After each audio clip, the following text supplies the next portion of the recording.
Hello friends, welcome this channel Radiology Technologies.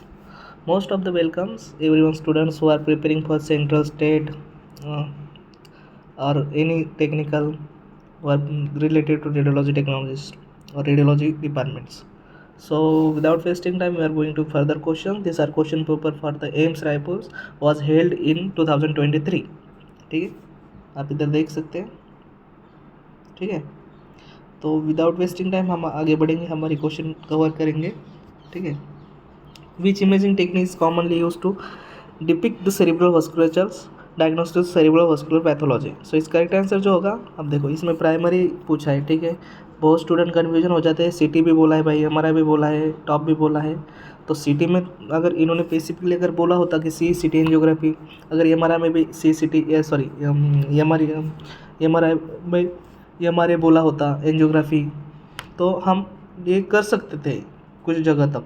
But इन्होंने directly अभी पूछा है कि एंजियोग्राफी सेरेब्रल वास्कुलर पैथोलॉजी के लिए, तो हम टॉप यूज़ करते हैं. अब टॉप सबको पता है कि टॉप हम पैथोलॉजी देखने के लिए, सेरेब्रल वास्कुलर एंजियोग्राफी पैथोलॉजी देखने के लिए हम करते हैं. ठीक है, सो इस correct answer top C. Then how many measurement of theoretically associated with each pelvic plane. ठीक है, देखिए अब इसके मेजरमेंट थ्योरेटिकली असेसमेंट जो है हम 6 तरह से लेते हैं, 6 टाइप के लेते हैं. तो इसका करेक्ट आंसर जो होगा 4 होगा. ठीक है,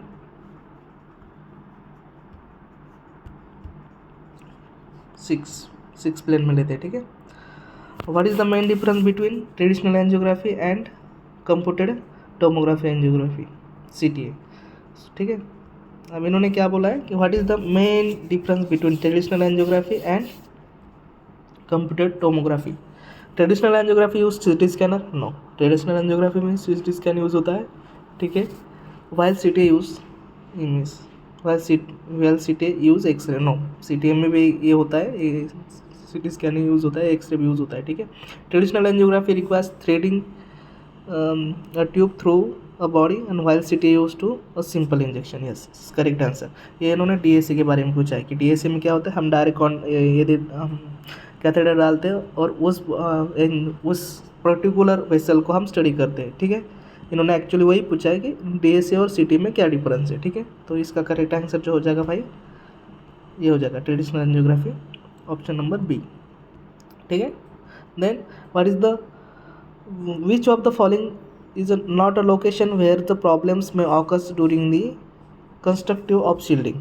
penetration, electric bolt, overlap between. So ठीक है, इन्होंने problem during the constructive of shielding यानी कि रेडियोग्राफी के अकॉर्डिंग में जो भी है जो नहीं आता लोकेशन. ठीक है, एक एक्सरे रूम के अंदर, तो वही पूछा है कि मतलब जो है ना कि उसमें क्या क्या होता है और क्या नहीं होता है. तो इन्होंने नहीं होता है पूछा है, नॉट पूछा है. तो पेनिट्रेशन भी होता है, उसके बाद overlap between wall shielding and window. Yes, correct answer is correct. So इस करेक्ट जो नहीं है, नॉट पूछा है, तो इसका बी आंसर हो जाएगा फ्रेंड. ठीक है, इसका ऑप्शन नंबर बी हो जाएगा. ठीक है, देन अब इन्होंने सब्सटीट्यूट पूछा है. Question number next 168 question ID है, what is the potential substitute of endoscopic radiography cholangiopancreatography ERCP और PTC. ठीक है, अब इन्होंने सब्सटीट्यूट पूछा है फ्रेंड्स, इधर आप देख सकते हैं सब्सटीट्यूट पूछा है. तो इसका करेक्ट जो आंसर हो जाएगा MRCP हो जाएगा. ठीक है, then what is the objective of functional magnetic resonance imaging FMR scan. ठीक है, अब इन्होंने क्या पूछा है कि फंक्शन पूछा है कि FMR क्यों है, क्या करता है या किस लिए लेते हैं और क्या मेजर करता है. ठीक है, डायग्नोस्टिक ट्रॉमेटिक ब्रेन इंजरी, नहीं, ये तो NCCT में कवर हो जाएगा. To create a image of brain structure, no, ये तो CT में भी हो जाएगा, ये हमारा प्लेन में ही हो जाएगा. ठीक है, to monitor blood flow in the brains, no, ये मॉनिटर नहीं करता भाई. तो इसका फंक्शन है, तो आप इधर ही देख सकते हैं FMR यानी कि फंक्शनल, तो function to measure a brain function. So इस correct answer is A. Which structures posterior structure are closer to the detector in radio. हाँ, अब जब तुम AP एक्सरेंट लेते हो फ्रेंड्स, जब तुम AP लेते हो तो तुम्हारा डिटेक्टर के पास तुम्हारा पोस्टीरियर पार्ट रहता है. ठीक है, और अगर तुम PA लेते हो तो तुम्हारा एंटीरियर पार्ट रहता है नियर एक्सरे डिटेक्टर, या IR बोल सकते हो, कैसेट बोल सकते हो तुम.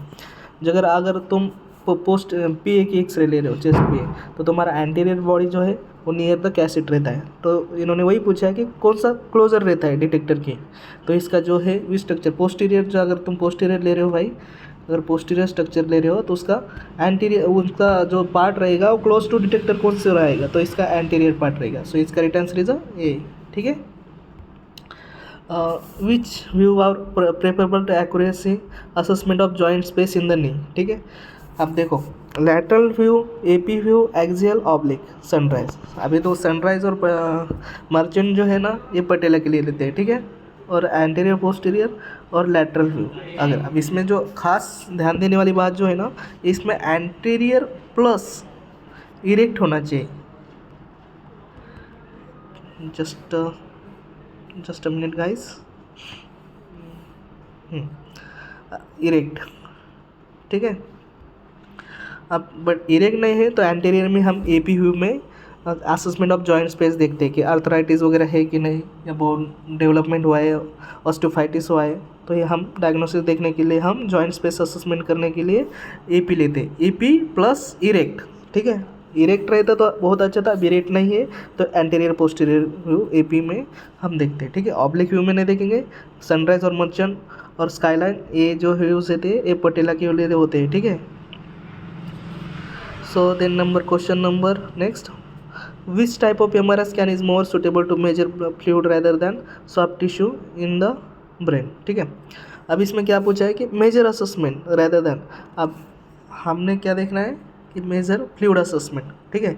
तो इसके में T1 में नहीं होगा, T2 में नहीं होगा, डिफ्यूजन में, हाँ T2 में है, क्योंकि T2 में जो है ये फ्लूइड रहता है CSF फ्लूइड वगैरह, तो ये ब्राइट दिखते हैं। सो इसका correct answer is T2 weighted image. Diffusion में जो स्ट्रोक वगैरह होते हैं उसके लिए रहते हैं। ठीक है।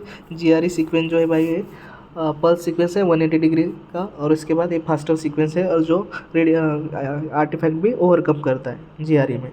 डिफ्यूजन स्ट्रोक, डिफ्यूजन में स्ट्रोक, एक्यूट स्ट्रोक, इंज्योर वगैरह देखने के लिए हम, और पैथोलॉजी देखने के लिए हम ये DW लेते हैं। ठीक है। और अब जो T1 जो रहते हैं ये एनाटॉमी देखने के लिए लेते हैं, और T2 पैथोलॉजी देखने के लिए लेते हैं। एक सिंपल फंडा है, T1 में जो है तुम्हारा वाइट मैटर वाइट दिखेगा, ग्रे मैटर ग्रे दिखेगा, इसमें अपोजिट रहता है, और इसमें फ्लूइड जो है ब्राइट दिखता है, इसमें T1 में ब्राइट नहीं दिखता है। ठीक है। ये आपको थोड़ा सा पढ़ लेना है। What does the radioactive gas goes during the ventilation scan in pulmonary ventilation perfusion scan, into the vein, into the lung, into the heart, into the brains। ठीक है। इसका वेंटिलेशन स्कैन पूछा है, पल्मोनरी, पल्मोनरी आ गया मतलब इसमें lung आ गया। ठीक है। सो इसका करेक्ट आंसर इज लंग। ठीक है। Then what is the essential component of mammography. हाँ मेमोग्राफी में क्या पूछा, MRI आ गया, कट हो गया, एक्सरे जनरेटर, डिटेक्टर, प्रोटेट, यस। इसका करेक्ट आंसर इज बी। ठीक है। अल्ट्रासाउंड मशीन नहीं होता उसमें यूज़। CT स्कैन कहाँ से आएगा भाई, एक्सरे मेमोग्राफी पूछा है, मेमोग्राफी एक्सरे जनरेट होगा, एक्सरे। सो इसका करेक्ट आंसर जो होगा फ्रेंड्स इसका बी होगा। चलो गाइस तब तक के लिए गुड बाय। अगले वीडियो में हम अगला पार्ट कवर करेंगे।